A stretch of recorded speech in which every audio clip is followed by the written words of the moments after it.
Chapter 6, Shayechut V'Emunah, Gate of Unity and Faith, Chapter 6. So I want to start off with a story. There was once the author of the Tanya, his name was Shner Zalman of Liadi. He's known as the Bala Tanya, the author of the Tanya. He, towards the end of his life, in his last few days, he called in his grandson.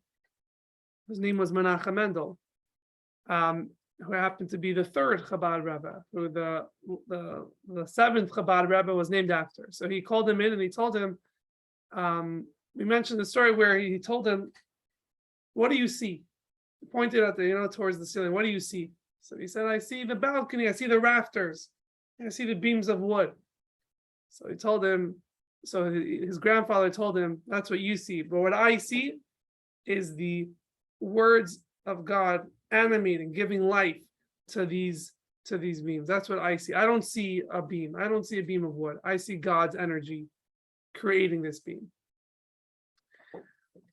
And this story, we'll understand it a lot better when we get at the end of today's class. I just want to give a heads up that the synagogue has an event tonight at 7:30.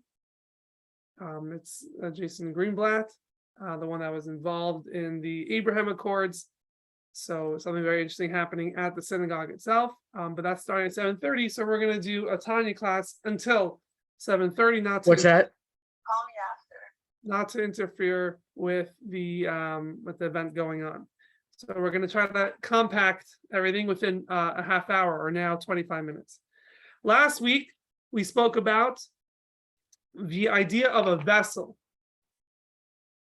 Or let's start like this. The week before, we spoke about there's the parable of a sun and its shield, its veil to protect us from the sun's harmful rays. It could be too strong. So in order for us to be able to handle the sun, we have there's a protection, like an ozone layer that protects us from the sun's light. Then in the brackets, the author of the Tanya added this idea of vessels, like a glass, lamp surrounding a bulb, where it changes the color of the light. Let's say you put a red glass around the light. Now the light is red all of a sudden. That's what the vessel does. Now we explained last week, the whole class last week was explaining this idea. What does this add? What does this analogy of the vessels add to the equation? And we said there's a big difference between what shields from the sun, where it just diminishes the sun's light, it makes it weaker, but it doesn't change the light itself. On the other hand, the vessels, or in other words, like a glass covering to a lamp, can actually change the color of the light to become a different color.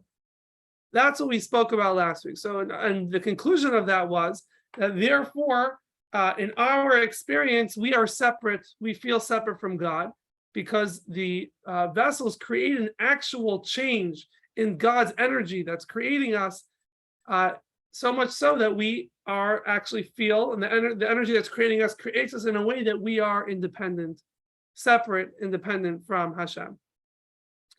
So in very short, last week we spoke about how the vessels that are creating an actual change that make us be separate beings from God. But this week we're going to talk about how this change doesn't actually have an effect on the light from God's perspective. It doesn't actually make a change from God's perspective. Again, so last week was about how it does make a change for our perspective. This week we're going to talk about how it doesn't make a change from God's perspective. In God's mind, God's thing, it doesn't have any effect, doesn't have any change. Now, to understand this, we're going to open up with a verse that the Alter Rebbe actually started this section of the Tanya with. We didn't talk about it because he only will answer the questions he has on this verse at the end or in this chapter. So I didn't want to quote it and then get back to it and forget about it all that time. I didn't mention it until now, but now we'll get to this verse. This is the verse he starts off this section with, asks a bunch of questions, and everything he explained the past few weeks, the past few chapters, was all to answer the questions. So I brought some chumashim with me, Let me tell you where this verse is found, just for anyone that wants to be able to see it inside. It's in Deuteronomy. Now, which chapter? Let me just find it quickly. It's chapter 4, Deuteronomy chapter 4, and the verse is 39. So Deuteronomy chapter 4 and 39. This is the Hebrew. I don't know. It has the ones that I brought here have Hebrew and English. 959. 9-6 page 966 in the Chumashim that we have here at the synagogue. Again, Deuteronomy Devarim chapter 4 verse 39. What does it say here? It says, I'm going to read it in Hebrew and translate it into English. Yeah, it says, Ve'edaita hayom, you should know today, or in the English, what does it say here? You shall know this day, v'hashivosa al lavacha, and take to your heart, ki Hashem hu Elokim, for that Hashem, He is the God, b'shamayim imal, in the heaven above, v'al haaretz mitachas, and on the earth below, ein od, there is none other. Again, what it says is you should know today and take it to your heart that Havaya, Yud Kei Vav Kei, is Elokim, is the God which is in the heavens above and the earth below. Ein od, there is none else. That's the verse. Now, the author of the Tanya asks two questions on this verse. The questions are like this. First of all, why would someone think, again, what's the simple understanding of the verse is that there's only one God in the heavens and the earth. There's only one God. You should know this. But the question is, why does the verse need to tell you, oh, there's no God, even in the world? In English it says on the earth below. There's no God in the earth below, and the real translation of the verse is like even in the depths of the earth. Yeah, I mean, even like, where like there's water under the earth, etc. Even though there's no God, why does the verse need to say that there's no God there? If there's no other God in the heavens, for sure, there's no other God down here. There's only one God. There's only one controller of the world. The second question is that on the way the verse says it is, you should know today the hashivosa alavabacha. You should take it to your heart. Meaning, even if you know it, your heart might not relate to it. So you have to make sure you have to put in extra effort, extra focus to take it to heart. That there's no God, there's no second God, even in the earth below. That sounds like something ridiculous. What's the whole idea? You have something that logically makes sense to you, but maybe your heart doesn't relate to it. So you tell your heart to focus and pay attention that there's only one, But over here in this scenario, in this case, we know there's only one God. It's something that makes sense to us, and definitely something that our heart doesn't tell us there's more gods, that there's more than one God. Even in this earth, under the earth, there's another God. Why would our heart even think that? So that's the questions that he asks in the beginning of this section of the Tanya. Again, why in general would someone think the Adaita? Why would someone know or think to know that there's another God even under the world or whatever? It's something that doesn't make sense. And not only does he say that you should know that, but he says you should also take it to heart, meaning that your heart would tell you otherwise. Even though your brain could tell you one thing, that there's no other God, but your heart would want to tell you something otherwise. And that he asks, why in the world would we assume that there's another God under the earth or whatever? It doesn't make sense. Now, to answer this, we had all the past 5 chapters and the beginning of the 6th chapter, which we're going to talk about today. And if you remember, we started discussing 2 of the names of Hashem, 2 of the names of God, Havaya and Elokim. Yeah, Yud Hey, and a Vav and a Hey, and then there's the second name Elokim. And those are actually, if you notice in this verse, those are the 2 names of God that are used. It says, V'yodata hayom hashivos elavacha ki Adonai hu ha'elohim b'shamayim imal v'aretz mitachas ein od. It says the Yud Hey Vav and a Hey, and then it says Elokim. That Havaya is Elokim. And that's what he's going to try to get to, built on everything. That Havaya, the special name Havaya, Yod Hey Vav and a Hey, which we discussed earlier, is Elokim, is the same thing really. And that's what we're going to discuss in today's chapter to bring it all together. So, like this. Again, last week we discussed how the author of the Tanya introduced this new idea in the brackets of vessels, not only a sun with the protection of the sun, but there's even vessels. He gave a different analogy of vessels that actually make a change in the light. And the advantage of that analogy with vessels that it actually makes a change. On the other hand, the light from the sun, when it goes through some sort of veil, some sort of shield, it only diminishes the light, the intensity of the light, but it doesn't change the color. It doesn't change the light itself. So why, seemingly you can ask, why did the author of the Tanya use the analogy of the sun and the shield, if seemingly a better analogy would be vessels, which make an actual change? So that's what we're going to discuss today. Again, we're trying to, since there's an event here at 7:30, we're trying to finish this class before 7:30. So might be a little rushed. So like this. There's a verse in Tehillim that says, Olam Chesed Yibana. The world was built, Yibana was built through Chesed, through the attribute of Chesed. And that's the whole idea of kindness, is to reach out to others, to go to something else and to be kind to that. And so to God, when he's creating the world, he's reaching out to something outside of him, so to speak, and going ahead and creating, being outgoing and creating a world. The world is created through kindness. But then we mentioned how you also need tzimtzum. You also need gevurah. You need the literal translation of gevurah is strength, but we translate it to mean the idea of restricting. Not to give to anyone and everyone, not to be so outgoing, but rather to restrict, to say, you know what, it shouldn't go here, it shouldn't go there. And the word for that is tzimtzum. And what that does is it conceals Hashem from the world. Even though God is creating the world every second, like we discussed throughout this section, but the tzimtzum, the restriction that's happening, restricts God's presence from the world. Even though God's energy is creating the world, but his presence is not there. That's the change that's made to the energy. Like we said, the vessels, the lampshade is making a change to the light, it's changing its color. That is the change. The change is that it's becoming, that the light, God's energy, is creating the world, but at the same time, it's also being hidden from the world. So we have the two things: chesed, which is kindness, outgoing, and gevurah, which is restricting, not to just give, not to be so outgoing. Seemingly those are opposite attributes. Either you're outgoing or you're the opposite. You're restricting, you're not outgoing. These are two separate things.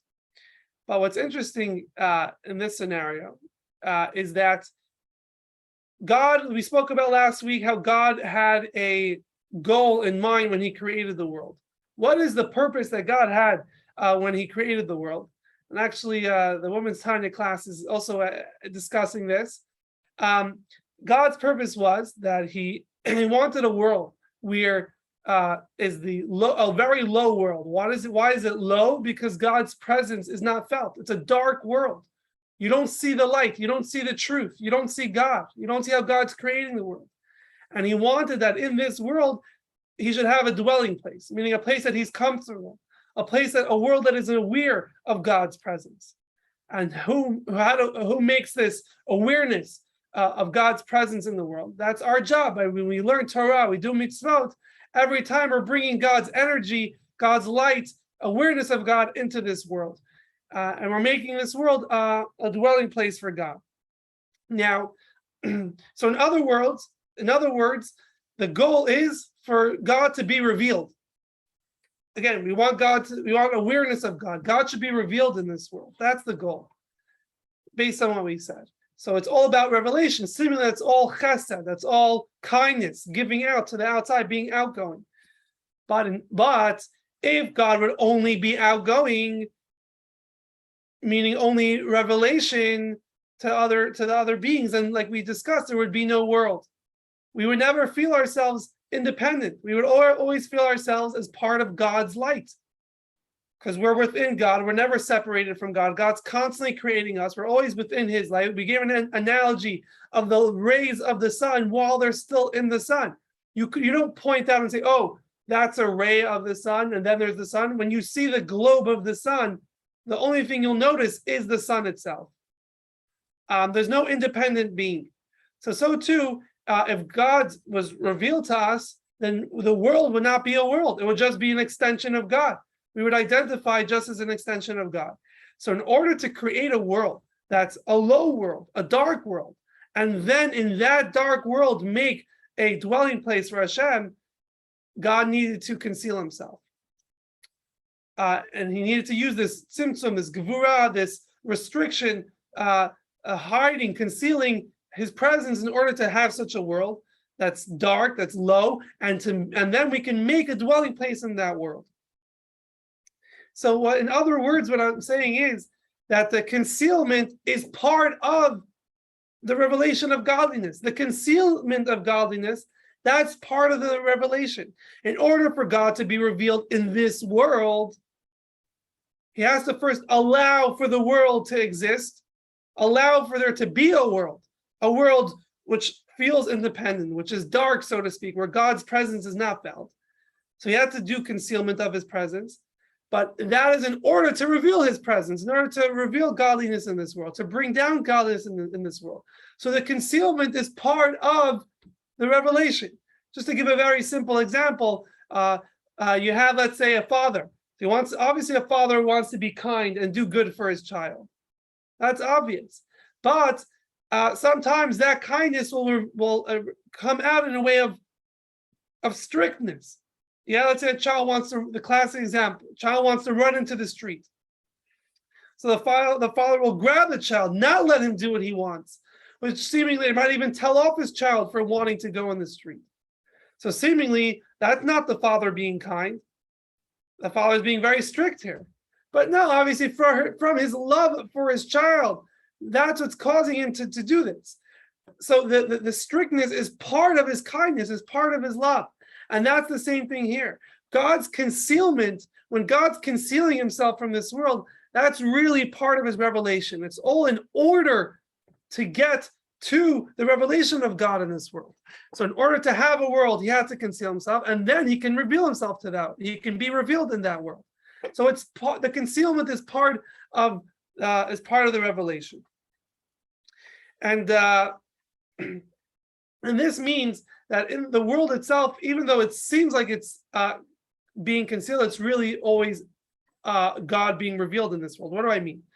Let's say, for example, you can't hide from yourself, right? As much as you want to, you can't cover your eyes and then, I'm not here anymore.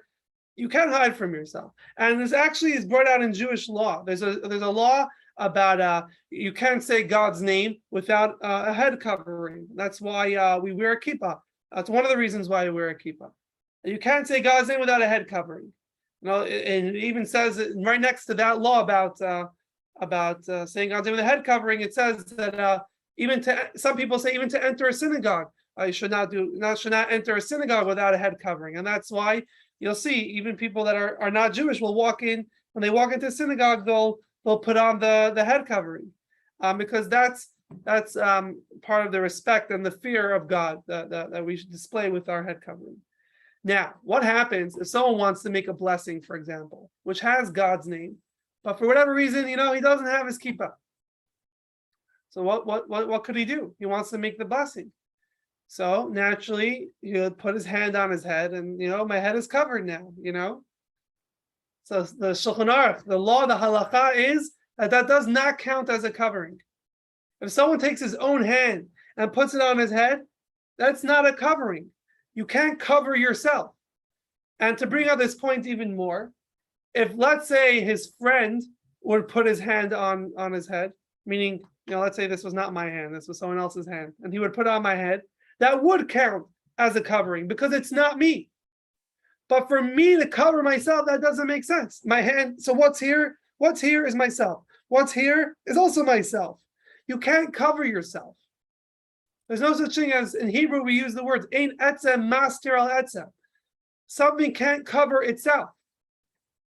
And that's the same idea as we're saying here, that God, since God is the one making the concealment, or in other words, the attribute of revelation of kindness is the one that's making the concealment in order so he can reveal himself to this world, then there's no concealment to begin with.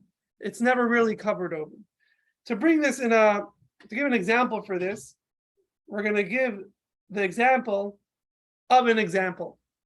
We're going to use the concept of an example, a parable, to bring out this idea. What's a parable?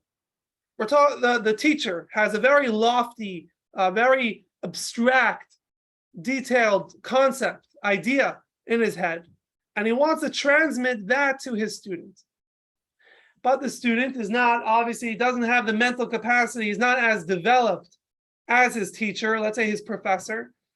Obviously, he's younger, he hasn't gone through all the intellectual experience that his teacher has gone through.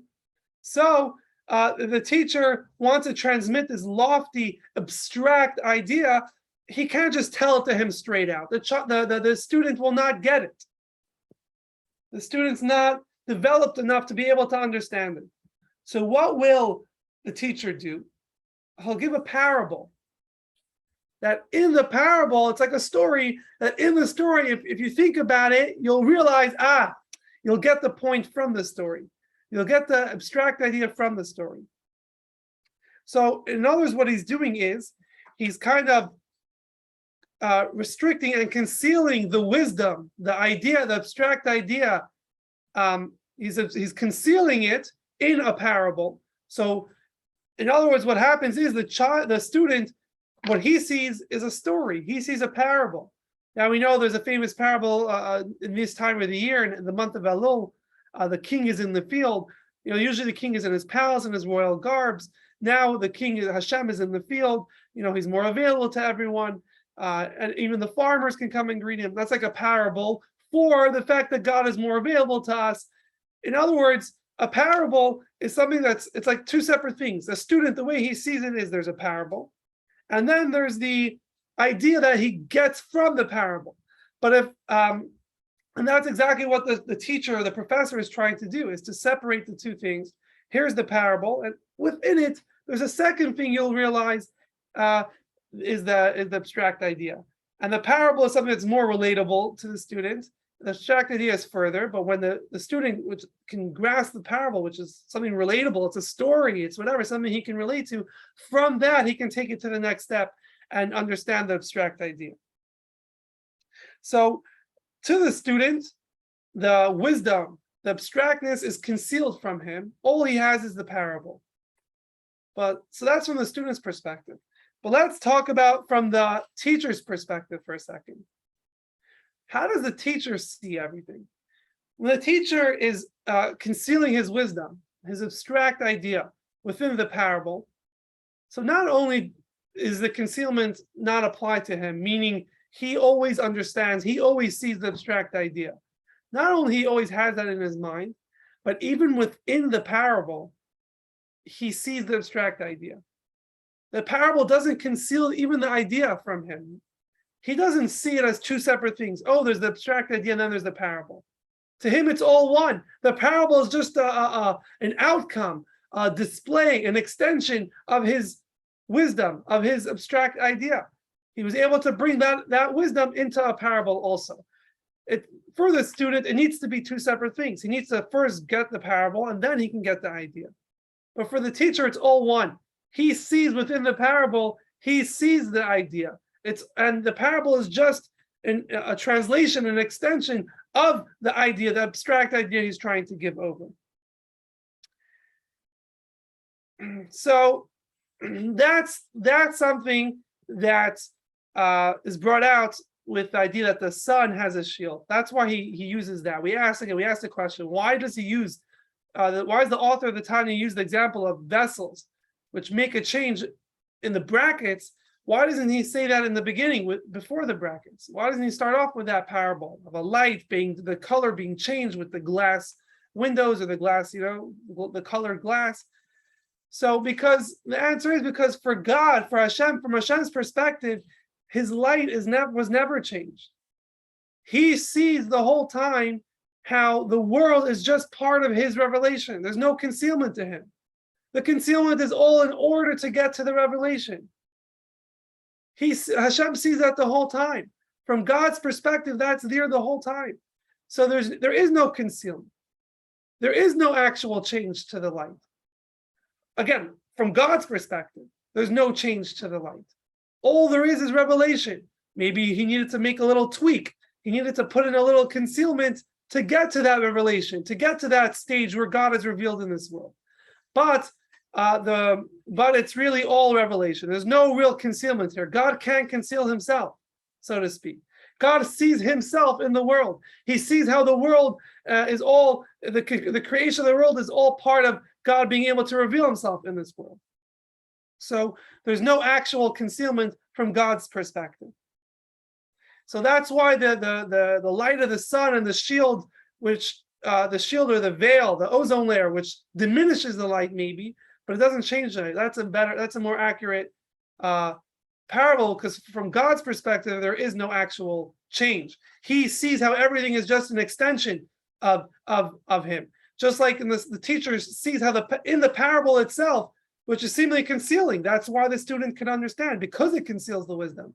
But the teacher sees the wisdom in that also. The parable never concealed from the teacher's perspective. And that's what the verse is saying. Havaya, we spoke about how Yud Kei Vav Kei is the idea of creation, it's the idea of chesed, of kindness, of outgoing, the creative force. That's what the name Havaya represents. Then Elokim is the opposite. The name Elokim represents nature. It's the word Aleph Lamed Hey Yud Mem Elokim equals 86, which is the same word as Hateva, which also equals 86. Nature conceals godliness. Nature says, oh, why does this happen? Because that's nature. Really, the answer is, why does this happen? Because God is making it happen. But nature tricks us. Nature conceals God. Nature tells us, oh, God isn't part of this. This happens on its own. It's nature. But really, all nature, God is making nature happen also. A miracle and nature is really the same thing for Hashem. It's just that the nature conceals for us. From our perspective, nature conceals God. So, in other words, Havaya, Hashem, is Elokim. It's really the same thing. Based on what we discussed today, the concealment, the Elokim, which is like nature, it's concealing God. That is really Havaya. That really is God's kindness at the same time. It's not two separate things. The strictness, let's say, for the example of the father being strict with his child, the strictness is part of his love. It's part of his kindness. It's the same thing. It's part of the same thing. And therefore, because it's part of the same thing, it can never really conceal it. Like we said, something can't conceal itself. Yeah, like a person can't hide from himself. So because the kindness and the strictness are really the same, they're all the same goal of trying to get, so to speak, God revealed in this world. So Havaya and Elokim, the Yud Kei Vav Kei and Elokim are really the same. And there is no concealment. And therefore, when the verse says, you should know today and take it to heart that Havaya Elokim, it's not saying that God is the only God in the world, as the simple meaning of the verse. Rather, it's saying God is the only being in the world. Not only he's the only God in this world, he's the only being in this world. He's the only thing that exists. In the heavens above, the earth below, Ein Od, there's nothing else. Doesn't mean Ein Od means nothing else. Doesn't mean there's no other God. It means there is nothing else. The only existence is God. And that's the truth, because like we discussed throughout the chapters, that like the ray of the sun within the sun, there is you can't identify the rays separate from the sun. When you're looking at the globe of the sun, it's all one. We're just an extension of God. God sees in this world how it's really just an extension of himself. How it's really all to reveal himself. So even though from our perspective there is an actual change, and God's presence is concealed from us, like a student where in the parable, the abstract idea is concealed from him, but really God's presence is really here the whole time. And we're really within God's existence the whole time. And there's no separate being like we discussed in the past chapters. And that's what the verse is trying to tell us. That's not something simple. No, today. That's not a simple idea. You have to know what Havaya is. You have to know that God's creating the world every second.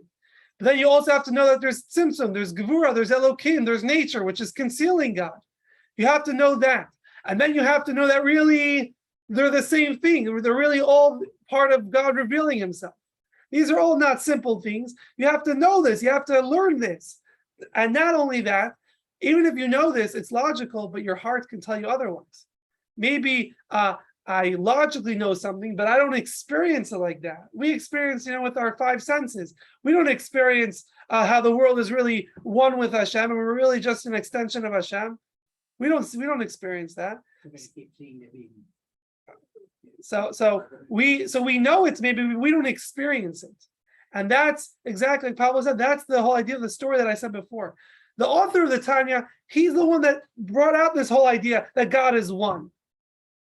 And there's no other existence besides for Hashem. Why does it say that at the end of his life, he said that I only see the beam? I don't see the beam, I see God's energy creating the beam. What do you mean? He was saying this his whole life. Why does only at the end of his life? Because the idea is that at the end of his life, he was actually able to experience it. Yeah, he was actually able to take it to heart fully. Not only did he know logically how this is the truth, what the true reality is, but now he was able to experience that with his senses. He was able to see the energy of God in the beam. There was no concealment in his eyes. And that's something he got to at the end of his life. And we're obviously, I'm not to expect ourselves to get there fully. We're not the Alter Rebbe, we're not the author of the Tanya, but that's what the verse is telling us. Know today and take it to heart. Try to make it as much part of your experience, your life experience. That ain't not only there's no God in the heavens or the earth besides for Hashem, there is no other being in the heavens and the earth besides for Hashem. To take that to heart, to try to experience that. When let's say you see an obstacle, it's telling you, you can't go to shul, because of this or that, or whatever the mitzvah you need to do. He's like, no, this world is just an extension of God. Even though it looks like it's separate and it's taking away from Hashem, that's not the truth. To try to see it from God's perspective. God sees himself in the world. He sees himself in the concealment. The concealment never concealed in front of God. Like the teacher with the parable. The parable never concealed the idea from the teacher. And that's what the verse is really trying to tell us. There's nothing else besides for God. And our job is to think about that, review the chapters we learned, and you'll get to this idea that there really is nothing else besides for God. The world doesn't exist, meaning the world doesn't exist as an independent identity. It's all really an extension of Hashem. We experience it differently because of Tzimtzum, like we discussed. But really, even the Tzimtzum, even the concealment is all in order to reveal. So there really was never a concealment from God's perspective. And that's our job, to slowly gain that awareness. And when Mashiach comes, obviously we'll all have that. That will be clear. All the concealments will be totally taken away, and we'll actually see clearly how the world is one with God. And that's the goal. And next, seemingly we have a complete concept here. What is there more to talk about? So stay tuned next week. We're going to take this to a whole new level. This is all the lower level of unity of God. Next week will be the higher level of unity of God, which we'll discuss next week. Looking forward to seeing you all. So what's the affair tonight about the Abrahamic cards?